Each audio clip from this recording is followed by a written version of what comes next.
Bismillahirrahmanirrahim. Assalamualaikum warahmatullahi wabarakatuh.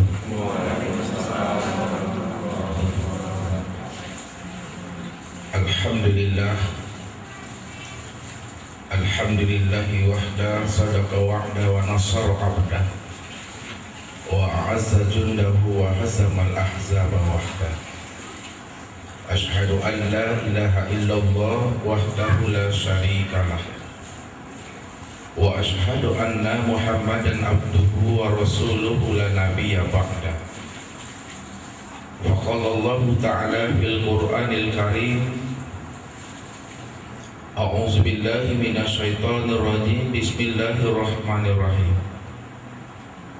Wa man kana fi hazil a'ma fa huwa fil akhirati a'ma wa adallun sabila. Shadaqallahul azim. Saudara-saudaraku, ibu bapak jamaah tauhid rahimakumullah. Hidup di alam dunia atau di alam syahada ini, hendaklah kita tahu dengan diri supaya kita bisa ma'rifatullah atau mengenal akan Allah. Man arafa nafsahu faqad arafa rabbahu, man arafa rabbahu fasadal jasad. Siapa yang kenal akan dirinya, maka kenallah ia akan Tuhannya. Siapa yang telah kenal akan Tuhannya, maka hilanglah wujudnya. Ketika hilang wujudnya, maka nyatalah wujud Allah senyata-nyatanya pada dirinya. Disinilah Allah mengutarakan, wallahu sirri wa ana sirrahu. Allah adalah rahasia diriku dan aku adalah rahasia diri Allah. Orang yang telah mengenal akan hakikat dirinya, disitulah ia telah benar-benar makrifat akan Allah. Ketika ia telah makrifat akan Allah, mengenal akan Tuhannya, itulah sesungguhnya orang yang telah tahu jalan pulang dan kembali kepada asalnya. Inna lillahi wa inna ilaihi raji'un. Ketika itulah manusia dengan Allah itu tidak ada lagi jarak dan batas, tidak ada lagi namanya hijab, tabir dan selubung antara dirinya dengan Tuhannya.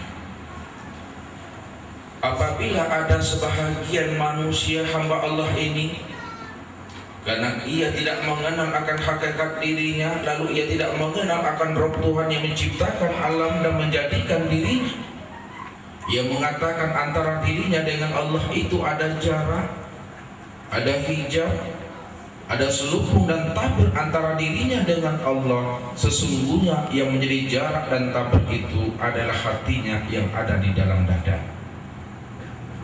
Apabila hati manusia itu mendung dan berawan, hati manusia itu berkabut, hati manusia itu ada dinding penuh dengan nifak-nifak batin, sifat ujub, riya, takbur dan dengki, itulah sesungguhnya yang membuat jarak dan tabir antara dirinya dengan Allah.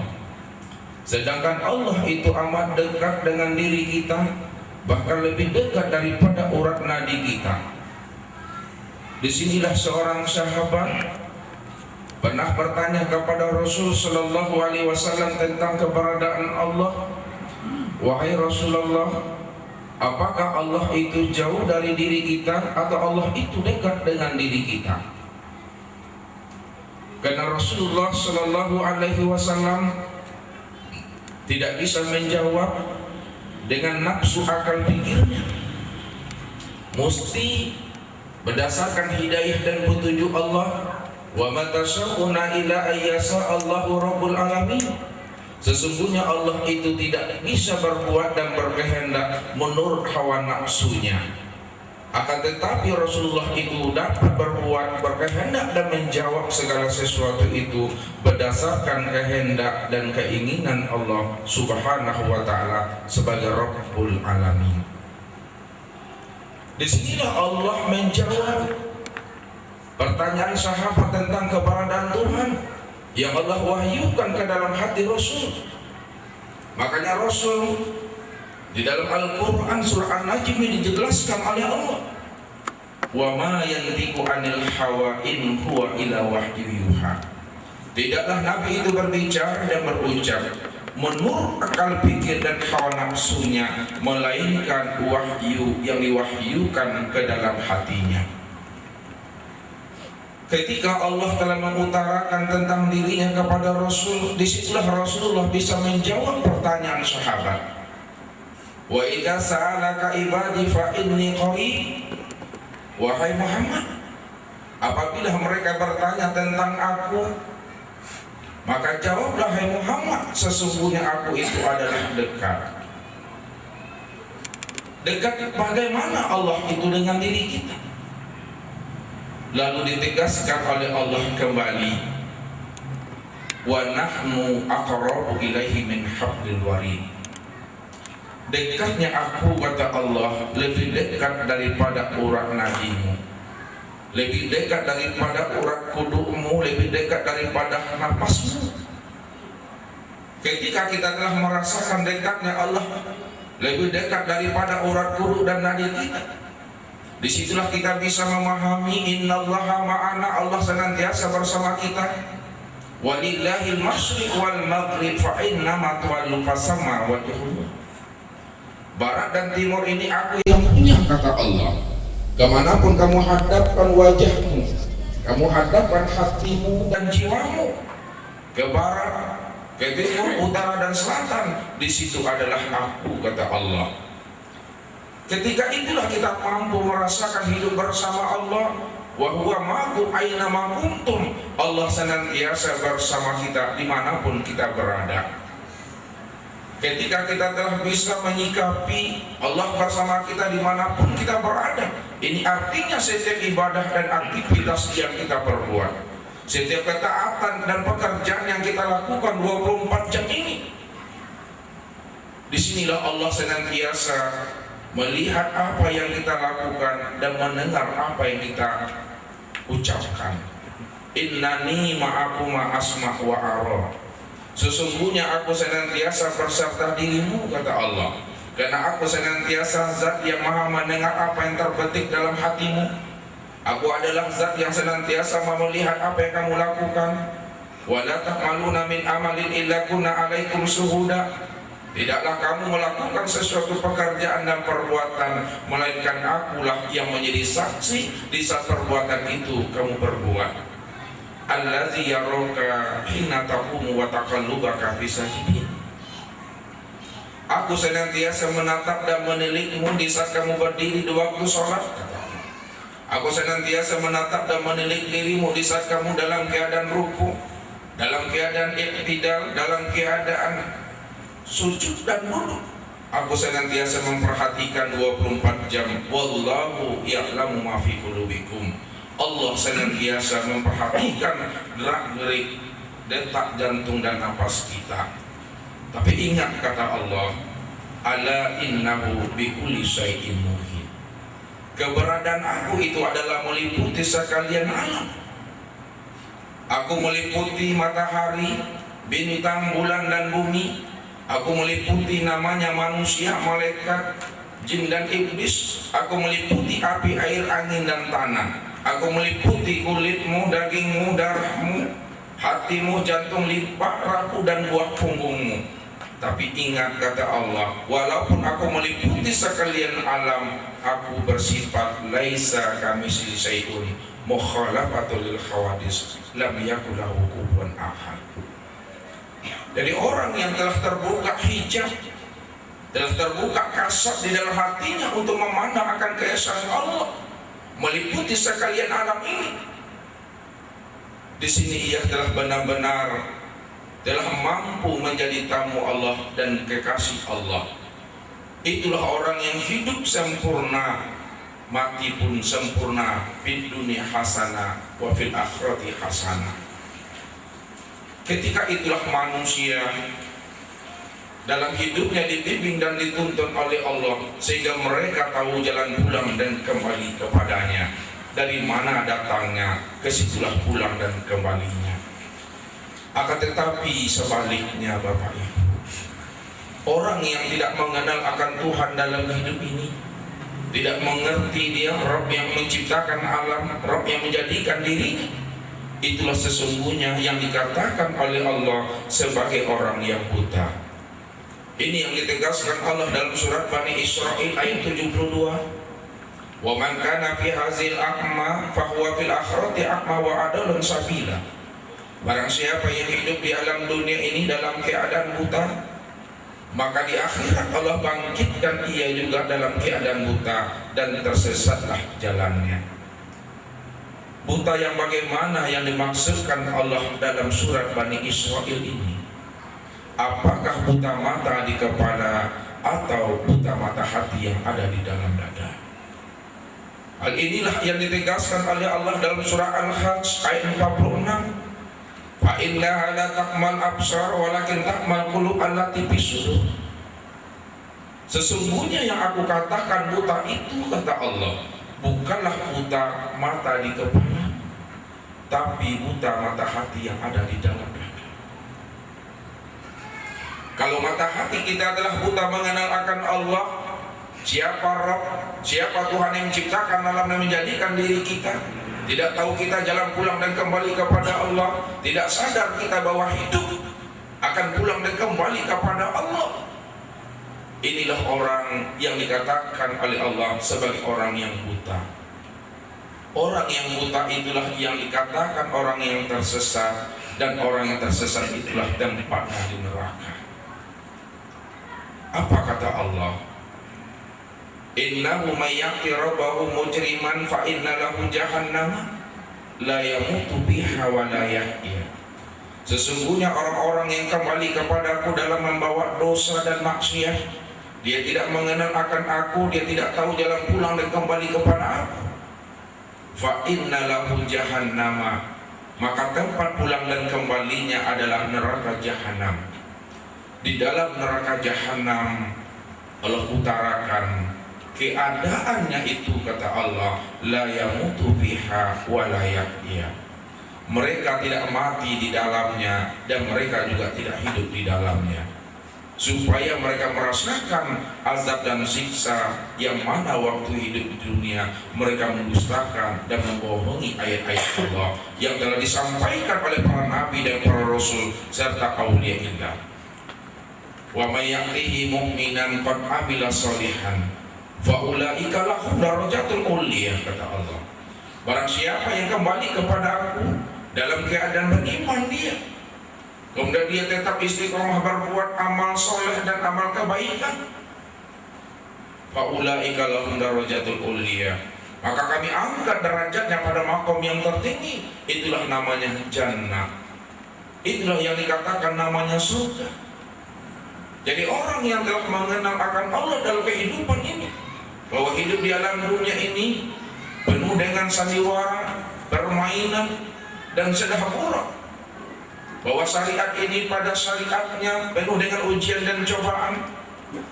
Dunia ini pada hakikatnya penuh dengan peringatan dan teguran. Disinilah ia berhati-hati di dalam menjalankan hidup dan kehidupan sebagai abdi Allah, yang mana Allah telah mentakdirkan hal itu kepada dirinya.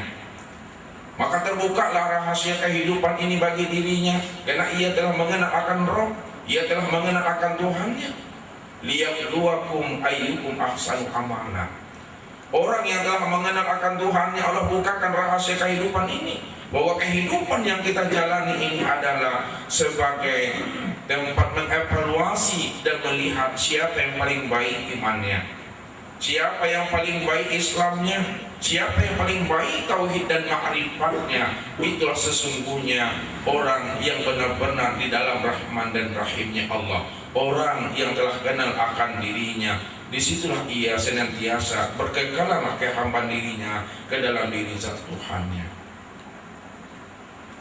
Lalu bagaimana jalan kita untuk mengenal Allah?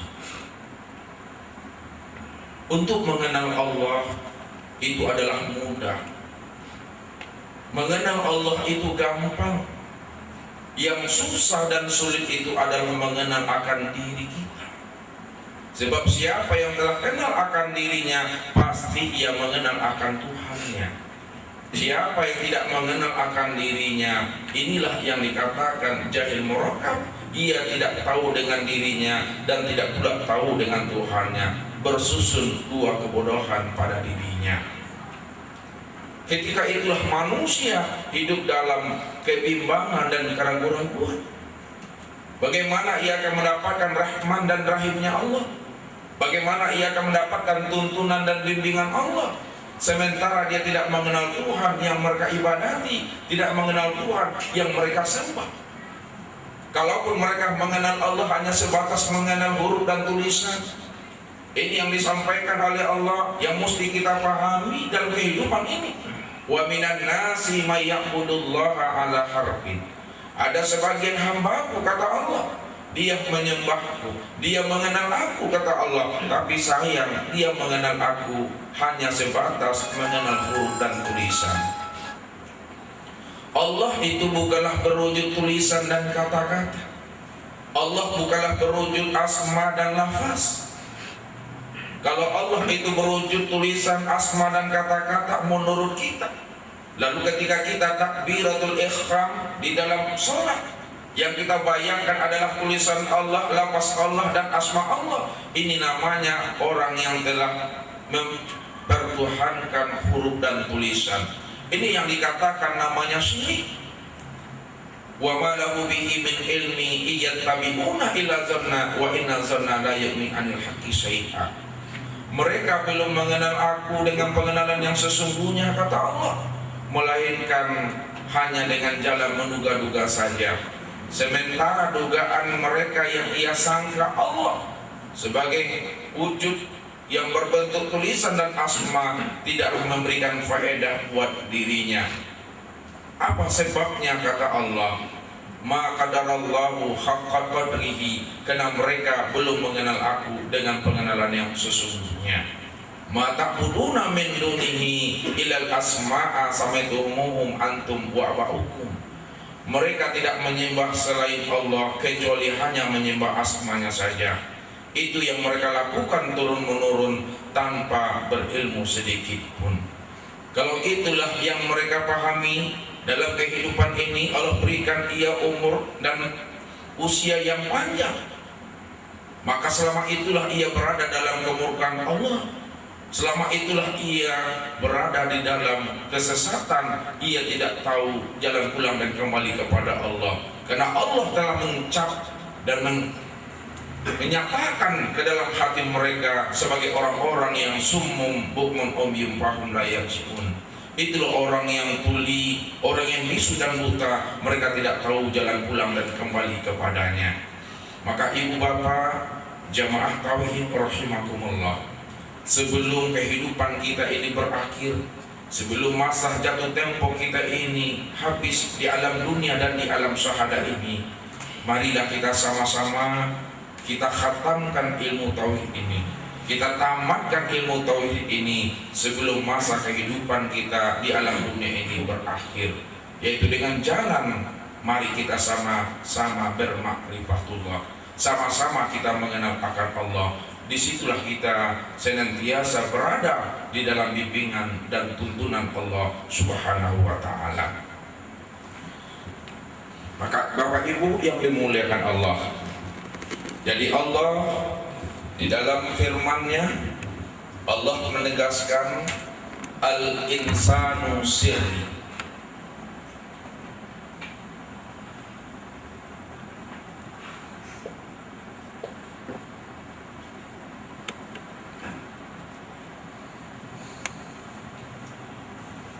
Wa sirri sifati, wa sifati la ghairi, yang artinya manusia itu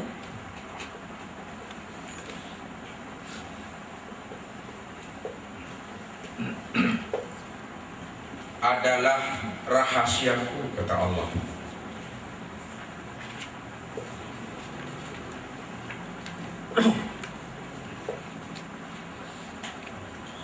Rahasiaku itu tidak lain adalah sifatku.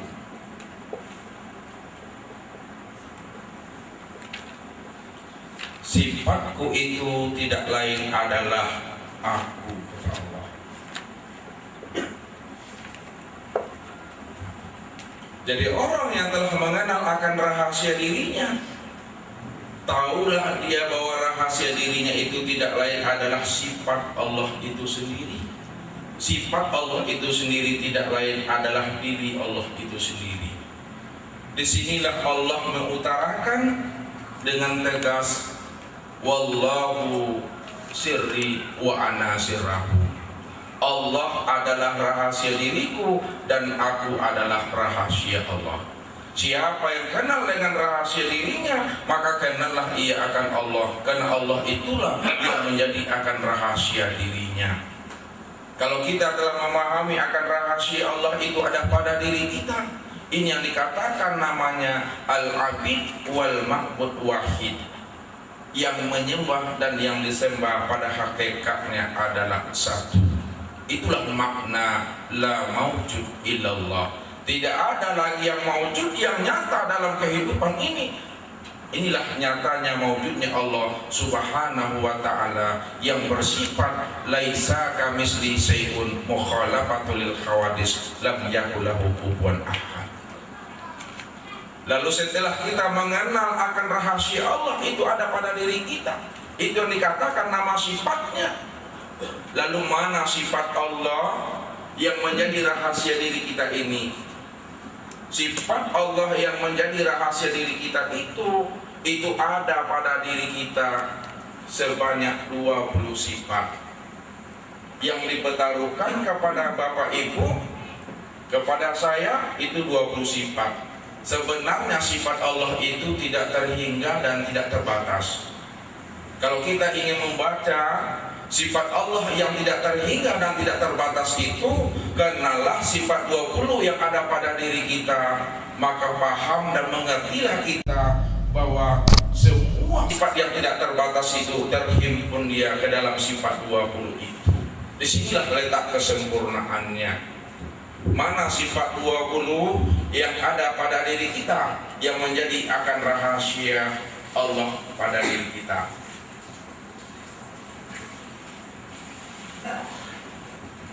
Kita bagi sifat 20 itu pada diri kita menjadi dua bagian. Yang pertama namanya sifat ma'ani.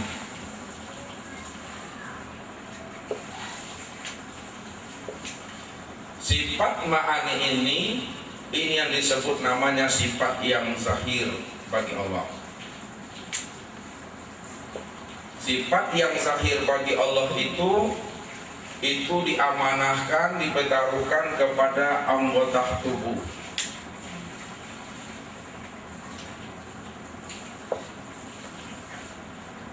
Sifat ma'ani yang zahir yang dipertaruhkan kepada tubuh itu ada 7 sifat.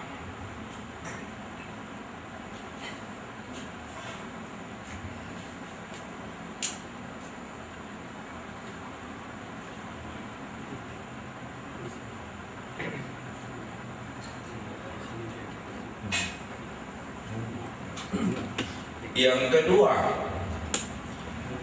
adalah sifat maknawiyah.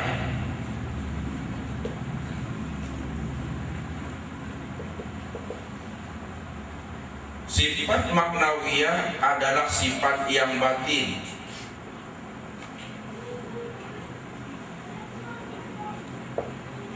Sifat yang batin itu dipertaruhkan atau diamanahkan Allah kepada ruh.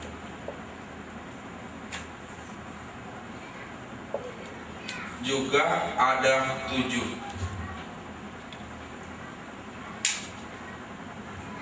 Mana sifat yang zahir, sifat yang dipertaruhkan kepada tubuh kita, dan mana pula sifat yang batin yang dipertaruhkan kepada ruh kita. Inilah yang kita lihat.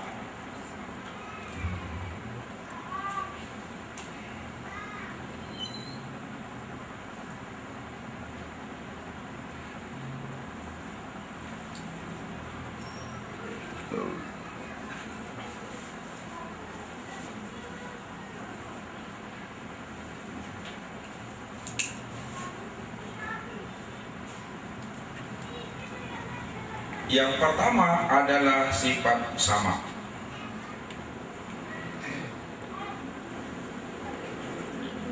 Sama itu artinya mendengar. Karena ia adalah sifat ma'ani, sifat yang zahir diberitahukan kepada tubuh, maka sifat sama ini itulah diberitahukan kepada dua telinga. Yang kedua adalah sifat basar. Basar itu artinya melihat.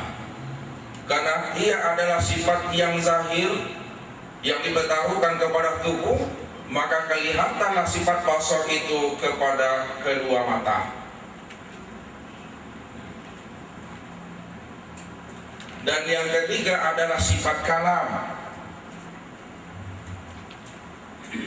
Kalam itu artinya berkata. Karena ia adalah sifat yang zahir yang diberitahukan kepada tubuh, maka sifat kalam ini diberitahukan kepada mulut. Dan yang keempat adalah sifat ilmu. Ilmu artinya mengetahui. Karena ia adalah sifat yang zahir yang diberitahukan kepada tubuh, maka ilmu itu nyatalah pada hati. Al ilmu bisudur la fil kitab. Ilmu itu di dalam dada, tidak di dalam kitab. Kemudian yang kelima adalah sifat kudrat. Kudrat artinya kuasa. Karena ia sifat yang zahir diberitahukan kepada tubuh, maka sifat kuasa itu diberitahukan Allah kepada tulang. Tulang 7 potong 4 karat. Dan yang keenam adalah sifat iradah. Iradah itu artinya berkehendak. Karena ia adalah sifat yang zahir yang diberitahukan kepada tubuh, maka sifat iradah itu nyatalah ia pada darah yang di dalam urat. Dan yang ketujuh adalah sifat hayat. Hayat itu artinya hidup. Karena ia adalah sifat yang zahir diberitahukan ia kepada tubuh, maka sifat hayat itu meliputi sekalian tubuh. Itu letaknya pada kulit. Inilah yang dikatakan namanya sifat ma'ani. Sifat yang zahir bagi Allah diberitahukan kepada diri yang bernama insan. Bisa dipegang, bisa dilihat. Itu yang disebut namanya sifat ma'ani. Yang kedua, kalau telah sempurna sifat ma'aninya, namun sifat maknawiyah belum sempurna. Adapun telinga belum bisa mendengar, adapun mata belum bisa melihat, adapun mulut belum bisa berkata, adapun tangan, kaki, hati belum dapat memegang, berjalan dan mengetahui, disebabkan sifat maknawiyahnya belum dipertaruhkan Allah pada sifat ma'ani. Barulah dimasukkan Allah sifat maknawiyah ke dalam sifat ma'ani yang telah berwadah, yang telah berwujud ini, itu ketika telah berumur 4 bulan, lebih kurang 120 hari. Inilah yang dikatakan Allah, fa idza sawaituhu wa nafakhtu fihi min ruhi faqa'u lahu sajidin. Apabila telah disempurnakan kejadian hambaku, telah ada telinganya, telah ada matanya, mulut, tangan, kakinya, wa nafakhtu fihi min ruhi, barulah aku tiupkan ruhku ke dalamnya, kata Allah. Jadi Allah baru meniupkan ruh itu ke dalam sifat ma'ani itu apabila ia telah berusia 4 bulan, lebih kurang 120 hari.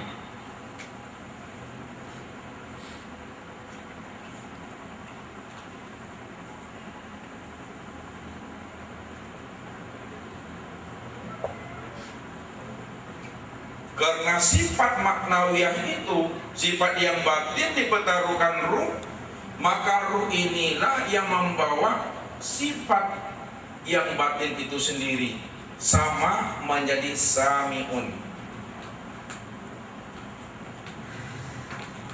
maha mendengar. Barulah telinga bisa mendengar karena diberi pendengar.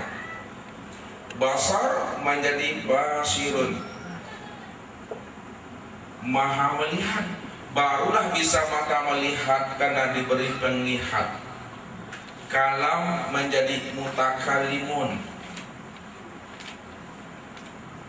barulah mulut itu bisa berkata karena diberi perkataan. Ilmu menjadi alimun, maha mengetahui. Barulah kita tahu karena diberitahukan. Kudrat menjadi qadirun, maha kuasa. Barulah kita kuasa karena dikuasakan. Iradat menjadi muridun, maha berkehendak. Barulah kita bisa berkehendak karena dikehendakkan. Hayat menjadi hayyun, barulah kita bisa hidup karena dihidupkan. Makanya setelah sempurna sifat ma'ani dan ma'nawiyah ini, barulah nyata, senyata-nyatanya tajalli akan diri Allah itu sendiri yang dipertaruhkan kepada manusia ini yang disebut namanya insan. Itulah yang menjadi rahasia diri kita itu. Wallahu khalaqakum wa ma ta'malun, kata Allah. Apapun yang kamu lakukan, apapun yang kamu perbuat, akulah yang berbuat pada dirimu itu. Karena aku yang menciptakan dirimu, aku pula lah yang memperbuat apa yang kamu lakukan itu, kata Allah. Ini sifat ma'ani dan ma'nawiyah. Sudah 14 sifatnya Bapak Ibu. Tinggal lagi 6. Antara sifat ma'ani dengan sifat ma'nawiyah ini ia saling menyempurnakan, saling isi mengisi. Artinya saling menyempurnakan dan isi mengisi. Kalau ada ma'ani, tidak ada ma'nawiyah, belumlah dikatakan ia sempurna. Kalau ada ma'nawiyah, belum ada ma'ani, juga belum dikatakan ia sempurna sebagai wujudnya Allah Ta'ala pada alam ini. Baru ia dikatakan sempurna apabila telah ada ma'ani dan ma'nawiyahnya. Lalu untuk menggabungkan, untuk menyatukan sifat ma'ani dengan ma'nawiyah, menyatukan sifat yang zahir dengan yang batin, inilah yang dikatakan namanya dengan sifat wahdaniyah.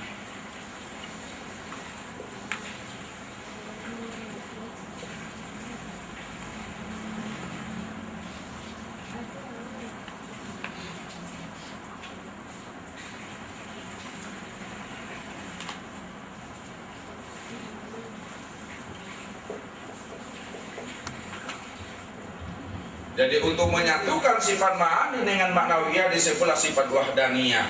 Wahdaniyah ini adalah sifat keesaan bagi Allah.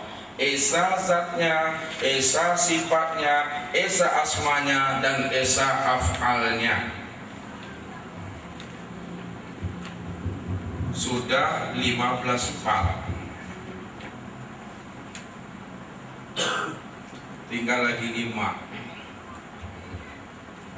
15 sifat ini Bapak Ibu, ini yang dikatakan namanya dengan sifat rahmatan lil alamin.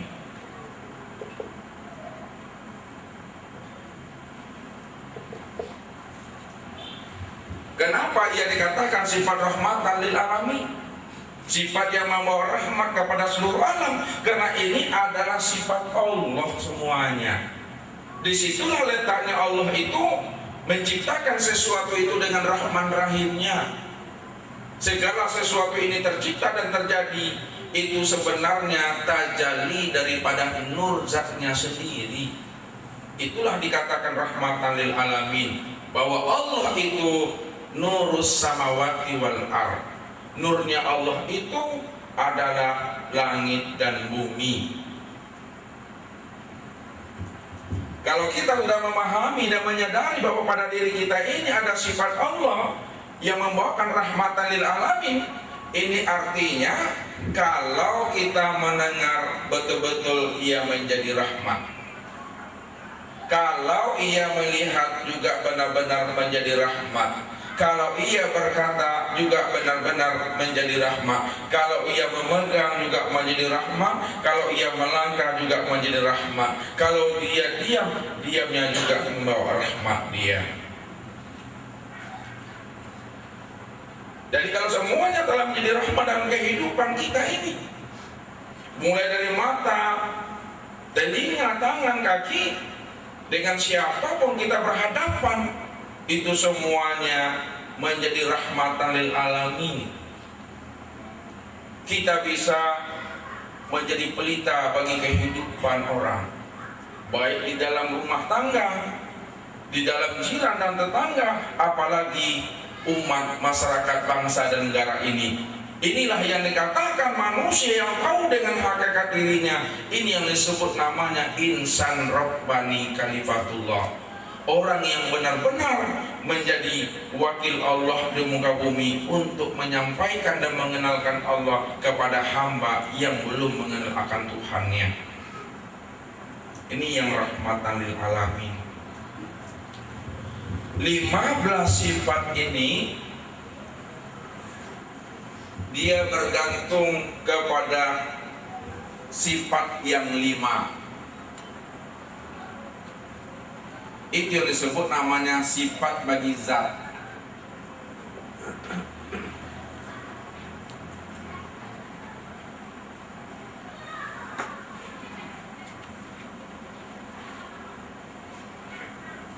Yang pertama adalah wujud. Yang kedua adalah qidam. Yang ketiga adalah baqa. Yang keempat mukhalafatul lil hawadis. Dan yang kelima qiyamuhu bi nafsihi.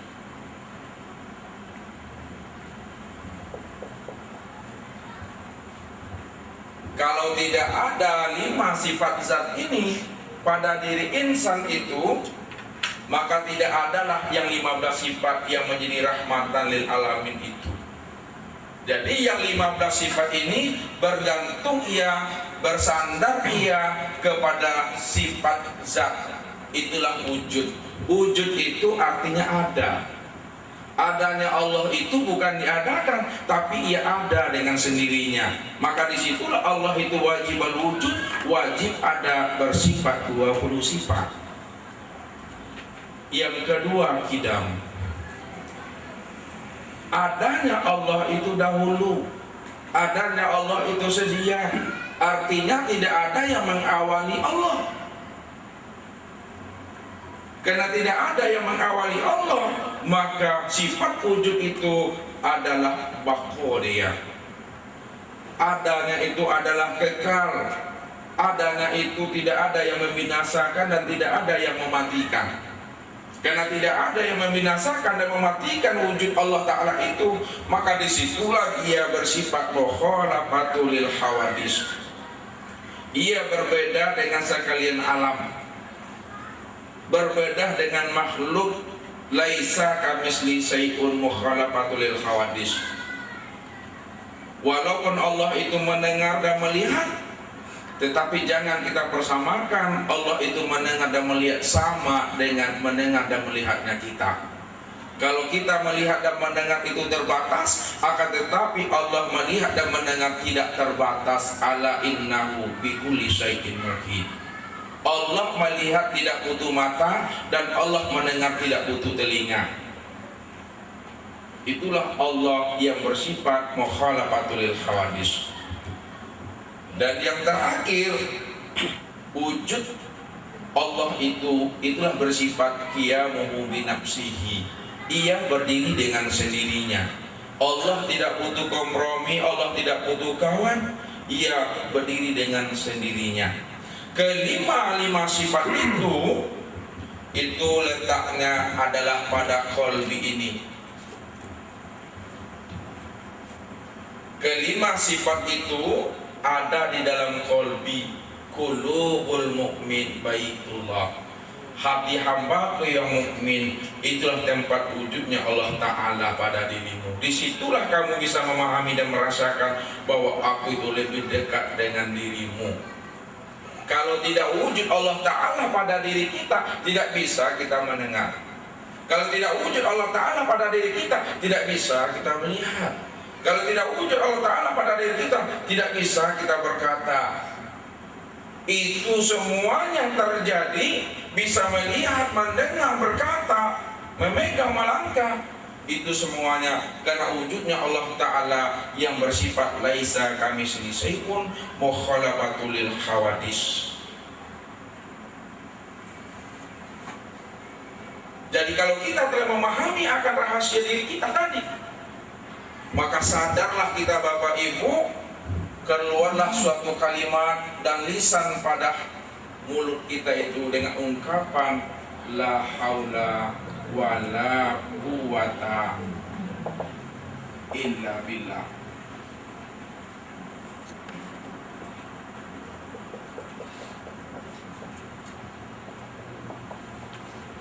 Tidak ada daya dan upaya dan kekuatan melainkan daya dan upaya kekuatan Allah semata-mata. Barulah kita sadar dan tahu bahwa hakikat diri kita ini sesungguhnya tidak lain adalah tuli, tidak lain adalah buta, tidak lain adalah bisu, tidak lain adalah bodoh, tidak lain adalah lemah, tidak lain adalah papa, dan tidak lain adalah mati. Inilah diri la haula wala quwata illa billahil aliyil azim. Kalau tidak diberi pendengar oleh Allah kepada kita, tidak bisa kita mendengar. Kalau tidak diberi penglihatan oleh Allah kepada kita, tidak bisa kita melihat. Kalau tidak diberi perkataan Allah kepada kita, maka tidak bisa kita berkata. Kalau tidak diberi pengetahuan oleh Allah kepada kita, tidak bisa kita mengetahui. Kalau tidak diberikan Allah kudrat kepada kita, tidak mampu kita berkuasa. Kalau tidak diberikan Allah iradat bagi diri kita, tidak mampu kita berkehendak. Kalau tidak diberikan Allah hayat bagi diri kita, tidak mampu kita bisa hidup. Semuanya itu adalah cerminan kenyataan daripada tajalinya Allah Ta'ala semata-mata. Inilah yang mesti kita sikapi dalam kehidupan ini, sehingga kita bisa merasakan kehidupan yang benar-benar nikmat di dalam berkekalan kepada Tuhan. Kalau kita la haula wala quwata illa billah, kalau kita tidak punya kudrat dan iradat melainkan kudrat iradat Allah, lalu kita melakukan suatu ibadah dan ketaatan, lalu kita beribadah, menunaikan serangkaian ibadah sholat, puasa, zakat, dan haji. Siapa sesungguhnya yang menyembah dan siapa pula sesungguhnya yang disembah?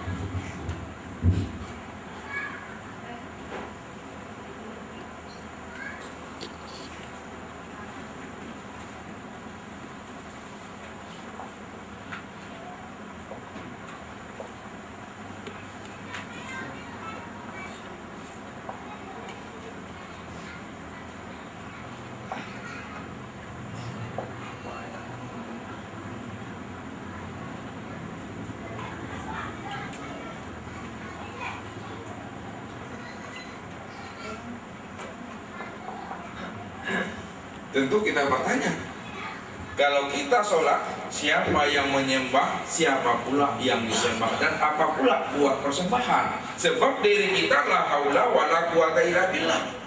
Diri kita ini adalah tuli, buta, bisu, bodoh, lemah, papa, mati, dan la haula wala quwata illa billah. Ketika kita beribadah, sesungguhnya yang menyembah adalah yang disembah. Sesungguhnya yang disembah itulah yang menyembah. Maknanya, siapa yang menyembah? Yang menyembah itulah yang dikatakan namanya sifat. Dan siapa yang disembah? Yang disembah itulah namanya zat. Di dalam bahasa syariat, sifat itu yang disebut namanya dengan hamba. Zat itu yang disebut namanya dengan Tuhan, yang bernama Allah.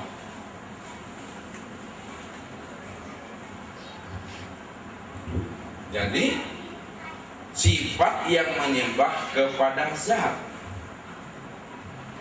Kalau kita telah memahami bahwa sifat yang menyembah kepada zat, lalu apa yang menjadi buah persembahan bagi sifat? Yang menjadi buah persembahan bagi sifat ketika ia menyembah akan zat itu tidak lain adalah iman, Islam, tauhid, dan makrifat.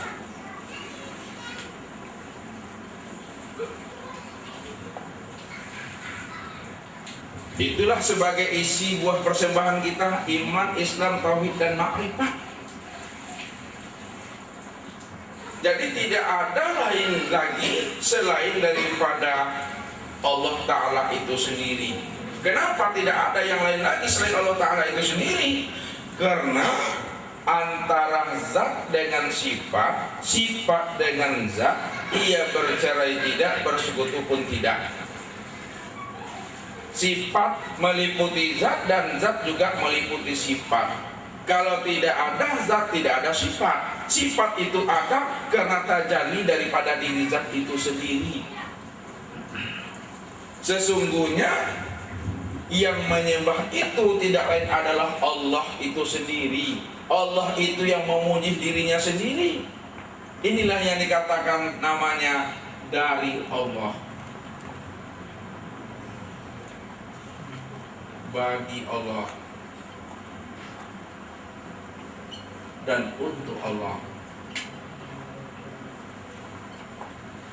Dari Allah, bagi Allah, dan untuk Allah. Tidak ada dari kita untuk Allah, tidak ada bagi Allah untuk kita. Semuanya dari Allah, bagi Allah, dan untuk Allah. Allah itulah yang memuji dirinya sendiri dengan sifatnya yang diberitahukan kepada kita, yang disebut namanya insan atau manusia itu sendiri.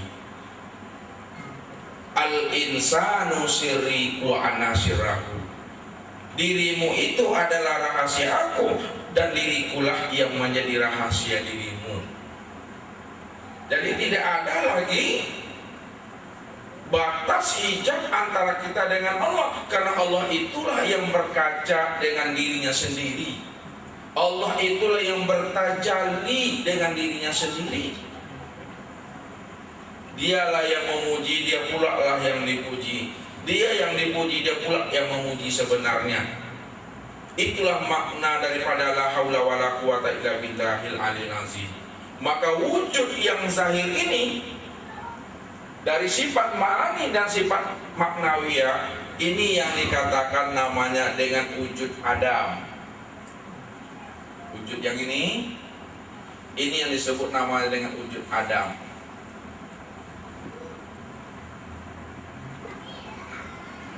Adam itu adalah tiada. Kalau Adam itu tiada, maka jelaslah pernyataan Allah tadi, wa khalaqu Adam kasuratihi. Aku ciptakan Adam itu tidak lain sesuai dengan gambaran diriku sendiri. Ini firman Allah, wa khalaqu Adam kasuratihi. Dan diciptakan Adam itu sesuai dengan gambaran diriku sendiri, kata Allah.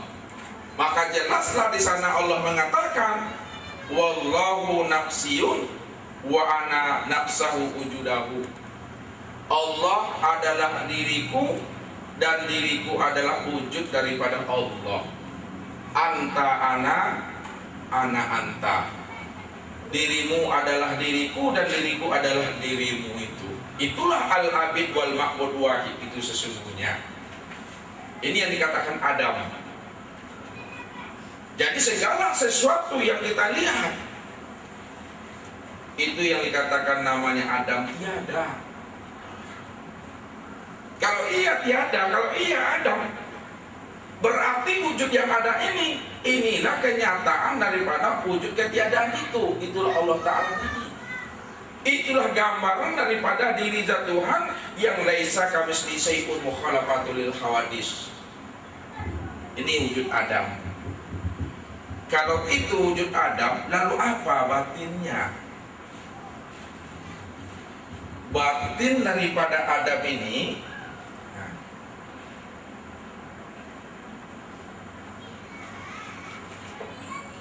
batin daripada Adam itulah yang disebut namanya dengan Muhammad.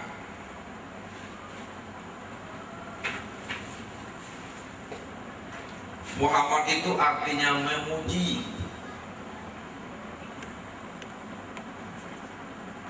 Mana yang memuji? Yang memuji bukanlah mulut, yang memuji bukanlah mata, yang memuji bukanlah tangan, kaki, bukan telinga dan seluruhnya. Yang memuji itu tidak lain adalah ruh. Itulah yang disebut batin daripada Adam. Ini ruh.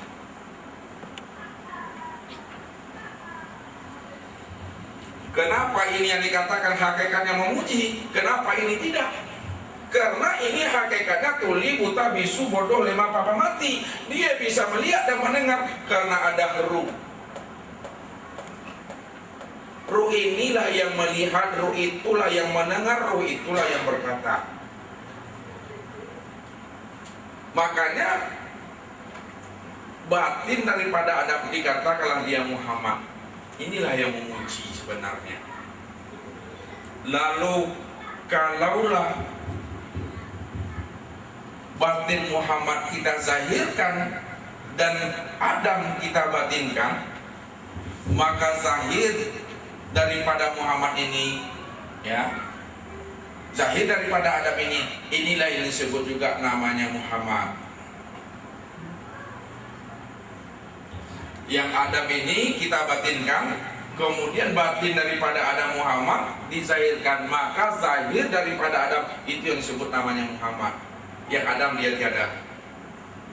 Sekarang kalaulah yang zahir ini, yang ma'ani ini bernama Muhammad, memuji, karena ruh tadi meliputi sekalian tubuh, memenuhi sekalian rongga, maka zahir Adam itu disebut Muhammad. Ketika zahirnya telah disebut Muhammad, tentu batin daripada Muhammad ada namanya. Batin daripada Muhammad ini, inilah yang disebut namanya dengan Allah.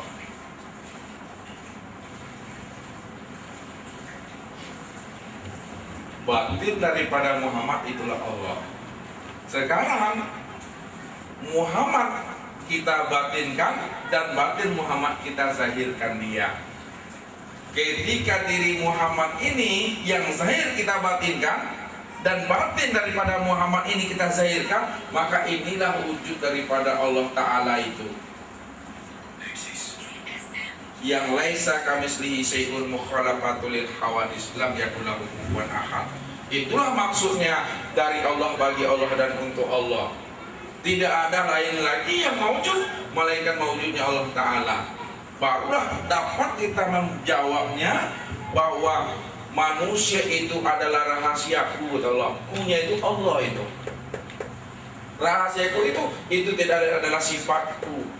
Itu adalah Allah. Sifatku itu tidak lain adalah aku. Ini yang diteliti dalam diri. Man arafa rabbahu fasadal jasad. Siapa yang telah mengenal akan Tuhannya, binasalah wujudnya. Kalau dah binasa wujudnya, maka nyatalah wujudnya Allah Ta'ala bagi dirinya. Jadi segala sesuatu itu disebut namanya wujudullah.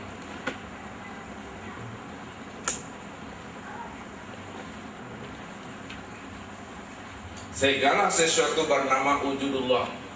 Kenapa segala sesuatu bernama wujud Allah? Karena Allah itulah wujud secara mutlak. Sedangkan wujud selain daripada wujud Allah tidaklah mutlak, tidak bisa memberi bekas dia. Kalau tidak bisa dia memberi bekas, berarti wujud selain daripada Allah adalah bayang-bayang bagi wujud Allah itu sendiri. Kalaulah segala sesuatu wujud selain daripada Allah itu bayang-bayang bagi wujud Allah itu sendiri, maka wujud kita ini adalah sifat bagi Allah. Wujud kita adalah sifat bagi Allah.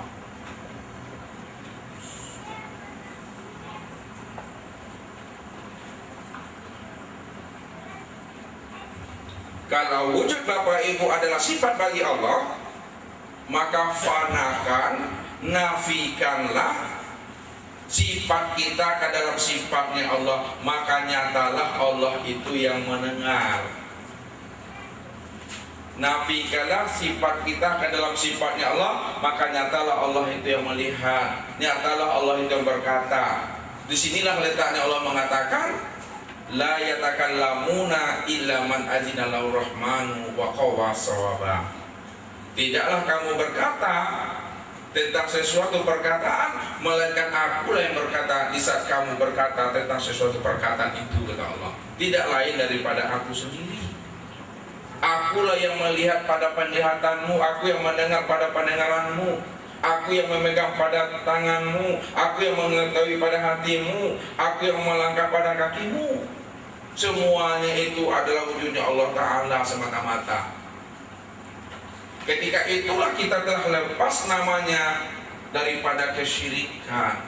Tidak ada lagi namanya keakuan diri kita yang berbuat, melainkan keakuan Allah lah semata-mata yang berbuat pada diri kita.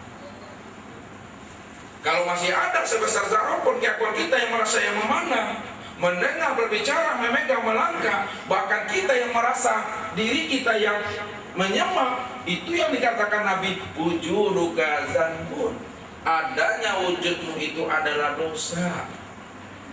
Kalau adanya wujud kita dosa, ibadah yang kita lakukan itu tidaklah dipandang dan dinilai oleh Allah. Karena ibadah dan ketaatan kita itu adalah semu dan fata morgana. La sholata illa bima'rifatillah, kata Rasul. Tidak sah sholat salah seorang kamu kalau kamu tidak bermakrifat kepada Allah. Jadi tidak diterima ibadah kita, tidak diterima ketaatan kita, melainkan itu semata-mata adalah karena kesyirikan kita kepada Allah. Itulah yang menyebabkan ibadah itu tidak diterima. Maka pantas Nabi mengatakan, kamin hazihi min sholati at-ta'abu wan nasr. Berapa banyak orang yang mendirikan ibadah sholat, tapi ia tidak mendapatkan apa-apa dari ibadah sholatnya, melainkan rasa capek, letih, dan panik saja. Tidak berbuah dia, tidak menghasilkan hikmah dan rahasia buat dirinya. Bagaimana ia akan pulang dan kembali kepada Allah, sedangkan ia tidak mengenal akan hakikat dirinya. Ini yang dikatakan namanya jahil murakkab. Telah bersusun dua kebodohan dengan dirinya. Dirinya dia bawa kemana-mana, tapi dia tidak mengenal dan tidak mengerti tentang dirinya itu. Ini yang dikatakan bodoh. Diberikan Allah akal pikir, diberikan Allah hati, diturunkan Allah Nabi dan Rasul, diturunkan Allah Al-Quran sebagai hudan dinas, wa bainati minal huda wal furqan. Namun mereka tidak mau menggunakan akal pikir dan hatinya untuk membaca kebesaran ayat-ayat Allah. Sedangkan Allah telah mengutarakannya. Sanurihim ayatina fil afaq wa fi anfusihim hatta yatabayyana lahum annahu al-haq. Kami telah perlihatkan tanda-tanda wujud kami kepada seluruh alam semesta dan juga kepada dirimu, sehingga jelas bagi dirimu bahwa akulah wujud yang senyata-nyatanya dan sekalian hal yang nyata, kata Allah. Tidak ada lagi wujud yang lain, hanya Allah itu semata-mata.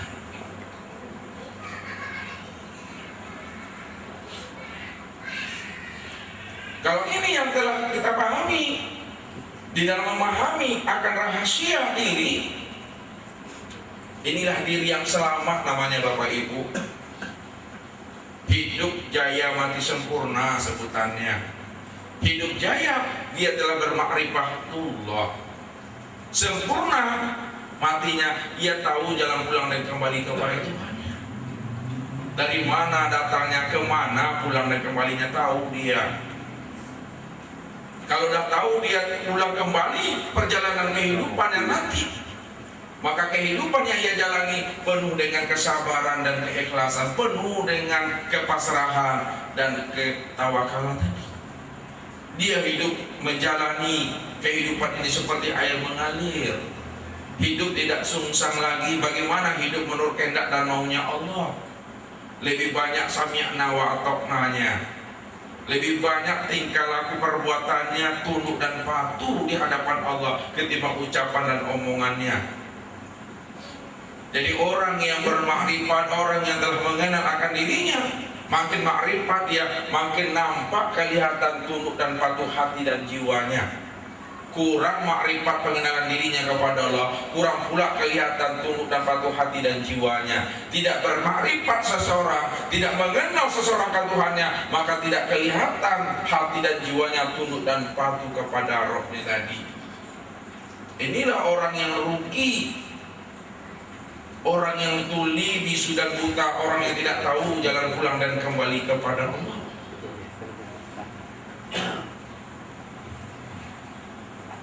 Jadi ini Bapak Ibu, walaupun ini namanya tiga, Adam, Muhammad dan Allah, wujud hakikatnya hanyalah satu di sana.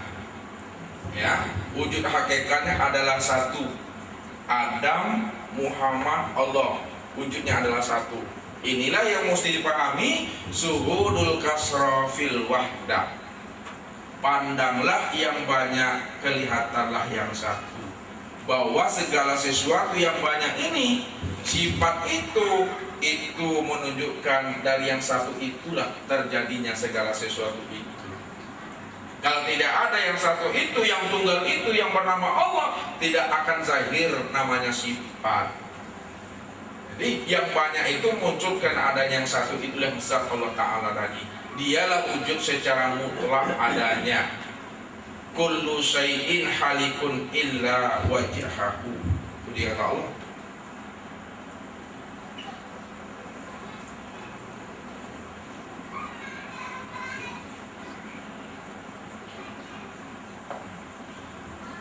Tiap-tiap segala sesuatu itu pada hakikatnya tidak ada.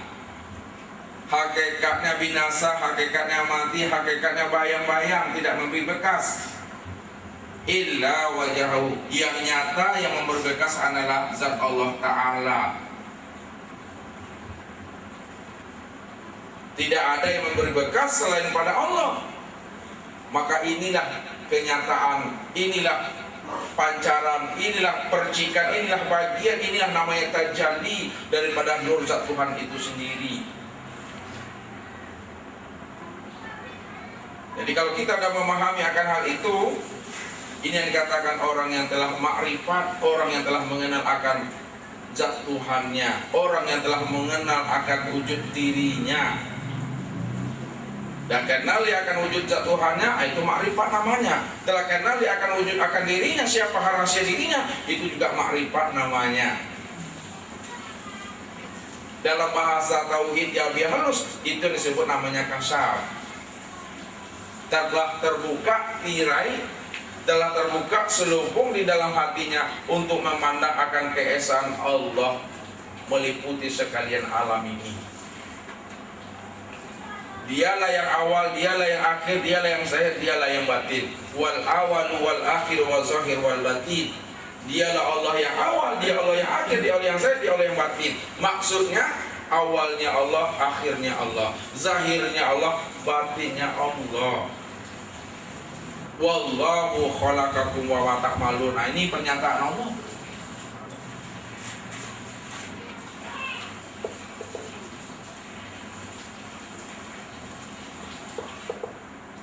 Dan Allah lah yang menciptakan kamu dan apa-apa yang kamu perbuat. Kul kullu min indillah. Segala sesuatu itu, katakan hai Muhammad, itu berasal daripada sisiku, kata Allah. Berasal daripada sisiku. Hakikatnya Allah semata-mata itu. Ini yang dikatakan Nabi, la tataharrakun sarra ila bismillah. Tidak bergerak benda sebesar zarah pun, melainkan semata-mata atas kudrat dan iradat Allah. Oh, kalau yang baik iyalah Pak Ustaz, kalau yang buruk jelek bagaimana memahaminya? Sedangkan Allah mengatakan, wa ma asabaka min hasanatin fa minallah. Yang baik itu datang daripada aku, kata Allah. Wa ma asabaka min sayyi'atin fa min nafsika. Yang buruk itu datang daripada dirimu. Disinilah gunanya syariat, untuk menyempurnakan akal pikir dan hati supaya kita bisa memahami dan tidak mengkambing hitamkan Tuhan dalam kehidupan kita. Sejauh mana pandangan makrifat kita untuk menilik diri ke dalam. Apakah Bapak menggunakan kacamata hitam? Kalau kita menggunakan kacamata hitam, maka yang kita pandang pun kelihatannya hitam gelap dia. Apakah kita menggunakan kacamata biru, hijau, kuning? Itu tergantung paham makrifat kita. Hakikatnya Allah Ta'ala juga yang berbuat di sana. Suatu contoh Bapak Ibu, ini lihat.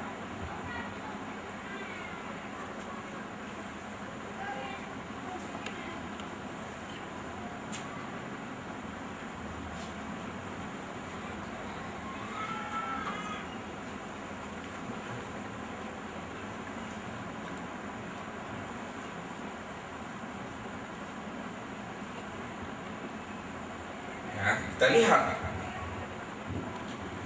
baik buruk datang daripada Allah. Sekarang kalau yang baik tidak ada masalah, yang buruk yang sering ada masalah ya. Kita menggunakan 4 kacamata ini: kacamata syariat, kacamata tarikat, kacamata hakikat, dan kacamata marifat untuk menjawab persoalan itu. Yang pertama, kalau kita lihat makrifat yang sebenarnya, Allah yang menciptakan kamu dan apa yang kamu lakukan. Kul kullu min inillah, segala sesuatu itu datang daripada aku, Tuhan. Maka kalau kita gunakan kacamata makrifat, yang mengambil itu, yang mencuri itu, itulah Allah itu sendiri. Bisakah dia mengambil kalau tidak ada kudrat? Bisakah dia mengambil kalau tidak ada iradah? Bisakah dia mengambil kalau tidak ada basar sama ilmu dan ayat? Itu semuanya adalah sifat Allah sendiri. Sifatku itu tidak lain adalah aku sendiri, kata Allah. Jadi kalau Bapak menggunakan bahasa makrifat, yang mengambil itu adalah ini. Ini yang pernah terjadi kepada saya dan kepada seluruh jemaah. Ketika ATM kita dibobol, apa kata Allah? Tidak ada yang mengambil, aku yang mengambil, kata Allah. Lalu apa lagi yang bisa kita mesti marahi? Aku yang mengambil. Kenapa Allah menyatakan seperti itu? Karena duduk kita itu adalah duduk kepada makrifat. Makanya Allah utarakan seperti itu, supaya hati tidak berpaling. Ini yang mengambil. Tapi kalau kita gunakan kacamata hakikat, yang mengambil itu bukan ini, tapi yang mengambil itu adalah sifat benarnya ya. Sifat benar yang mengambil. Apa kata Allah? Fa'alhamaha fujuraha wa taqwaha. Qad aflaha man zakaha wa qad khaba man dasaha. Aku ilhamkan ke dalam dirimu itu sifat fujur, itulah sifat benar. Itulah sifat jahat, sifat iblis. Wa taqwa, aku taruhkan juga ke dalam dirimu itu sifat nur, sifat malaikat, sifat baik. Qad aflaha man zakaha. Beruntunglah orang yang mensucikan dirinya sehingga sifat nar ini tidak menguasai akan dirinya. Wa qad khaba man dasaha. Rugilah orang yang tidak mau membersihkan dirinya sehingga sifat nar ini tetap menguasai akan dirinya. Jadi kalau dipandang dari sisi hakikat, yang mengambil itulah narnya. Sekarang kita kaji ke bawah lagi. Kalau dipakai kacamata tarikat, yang mengambil itu bukan nar, itulah jin. Itu yang jin, itu yang setan. Sifat. Jadi setan itu, jin itu adalah sifat daripada nar yang jahat itu yang katakan setan itu, yang durhaka artinya. Makanya kita selalu setiap membaca Al-Quran dengan membaca a'udzubillahi minasyaitonirrajim. Tidak ada a'udzubillahi minal iblisnirrajim, a'udzubillahi minal jinnirrajim, tidak ada. Tetap a'udzubillahi minasyaitonirrajim. Inilah sifat syaitan. Karena ia senantiasa memberikan waswas fi sudurin nas. Ketika ia memberikan kebimbangan, keraguan, ambil, tidak ambil. Itu yang katakan jin kerjanya itu. Selalu memberikan wawas, ragu-ragu, kebimbangan dalam hati kita. Jadi pekerjaan setan tadi senantiasa memberikan keraguan-raguan. Ketika ia memberikan keraguan-raguan dalam hati kita, itu yang katakan jin yang ada di dalam diri kita. Bahasanya itu yang korin. Ya, setiap anak Adam yang terlahir itu senantiasa lahir bersama korinnya. Apakah engkau juga punya korin ya Rasulullah? Iya, aku juga berlahir bersama korinku, tapi korinku tunduk dan patuh kepada aku. Apa itu korin ya Rasul? Itulah sifat jin yang ada pada dirimu. Itulah sifat nar. Bukan jin yang di luar masuk ke dalam diri, Bapak Ibu. Kadang kan kita sering mengkambing hitamkan jin yang ada di luar diri ketimbang mengkambing hitamkan jin di dalam diri. Ada yang susahnya. Itu yang seperti contoh waktu ada rumah sebelah sini dibuat oleh tukang, ayah dengan anaknya bekerja pada siang hari. Apa kata anak kepada ayahnya? Ya, istirahatlah dulu ya, orang mau azan zuhur. Ayah tidak mendengarkan apa kata anaknya. Tetap juga lah dia tukang menokok-nokok juga kerjanya menjelang zuhur itu. Naik di atas mak, pakai seteleng itu. Akhirnya Allah berkehendak di situ. Terpijaklah seteleng yang lapuk, patah. Basawa ata jungkang ke belakang mak. Terjelapak. Digosok pinggangnya diurut. Lalu apa kata orang-orang sebelah? Itu iya, bertukang juga ada tengah hari katanya. Udah jelas orang mau masuk sholat zuhur, jin banyak di sana, setan banyak di situ berkeliaran. Itu ya jatuh. Apa kata jin tadi? Saya nggak pernah menjatuhkan bapak itu, saya pula yang kambing hitamkan katanya. Hanya susah karena udah dapat nama duluan. Kesalahan itu sering kita yang membuat. Bentang-bentang sekali jin itu berbuat kesalahan, asalah itu sama lamoyong. Nanti yang payah itu. Jadi jangan kita mengkambing hitamkan setan dan jin apabila kita berbuat salah. Tapi kambing hitamkanlah jin yang ada di dalam diri kita, itulah sifat nar itu. Apalagi mengkambing hitamkan Tuhan, mengambil keuntungan di balik sifat Allah, nggak boleh. Itu yang dikatakan oleh Rasul, akan datang suatu zaman dan masa di mana umatku banyak berbuat dosa dan maksiat, tapi ia kambing hitamkan Allah yang berbuat pada dirinya. Dipandang dari sisi kacamata syariat, barulah kelihatan wujud tubuhnya. Nampaklah kelihatan wujud tubuh jin tadi itu pada si A. Baru dia si A. Jadi begitulah pandangan kita sebenarnya. Dipandang secara syariat, si A yang kelihatan. Pandang di baliknya, jin yang ada di dalam dirinya. Pandang di balik dirinya, itu sifat mana? Pandang di balik dirinya, Allah itu juga yang semata-mata. Jadi kalau kita ada memahami ini, tanazul wa tarki, turun dan naik mengkaji ini, insya Allah banyak sabar kita, banyak ikhlas kita, banyak tawakal dan pasrah kita dalam hidup ini. Karena kita bisa membaca yang tersirat di balik yang tersurat. Inilah maknanya inna lillahi wa inna ilaihi raji'un. Datang dari aku dan kembali kepada aku. Sanggup kita menerima rahmat dan nikmat datang daripada Allah, sanggup pula memulangkan rahmat dan nikmat itu kembali kepada Allah. Tapi memulangkannya itu memang dilandasi dengan tauhid. Sabar dilandasi tauhid, ikhlas dilandasi tauhid, pasrah dilandasi tauhid. Kalau sabar tidak dilandasi dengan tauhid, maka sabar kita ada batasnya. sekali, 2 kali, 3 kali batu bata sudah tuh deh. Itu sabar karena memandang syariat tetap berbatas. Tapi kalau sabar kita bertauhid sekali, 2 kali, 3 kali, tetapnya itu sabar itu tidak bertepi.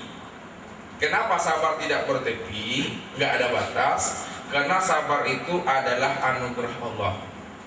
Kalaulah sabar itu anugerah Allah, maka sabar itu tidak ada batasnya. Sedangkan anugerah Allah juga luas yang tidak bertepi. Nah, disitulah kita memahaminya tadi. Ya. Kalau kita tidak memahami akan hakikat diri, tidak mengenal akan Tuhan, kacau kita dalam hidup ini. Kemana tujuan lagi ini? Kemana haluan mau diarahkan lagi? Karena kita tidak tahu jalan pulang dan kembali kepadanya. Inilah Bapak Ibu yang dimuliakan Allah. Mudah-mudahan dengan memahami sifat 20 yang dipertaruhkan Allah kepada diri kita, kita benar-benar sami'na wa ta'na dalam menjalankan hidup dan kehidupan di alam dunia dan di alam syahada ini. Mudah-mudahan kita semua mendapatkan bimbingan dan hidayah Allah sehingga kita tahu jalan pulang dan kembali kepadanya. Amin ya rabbal alamin. Billahi taufiq wal hidayah. Wassalamualaikum warahmatullahi wabarakatuh.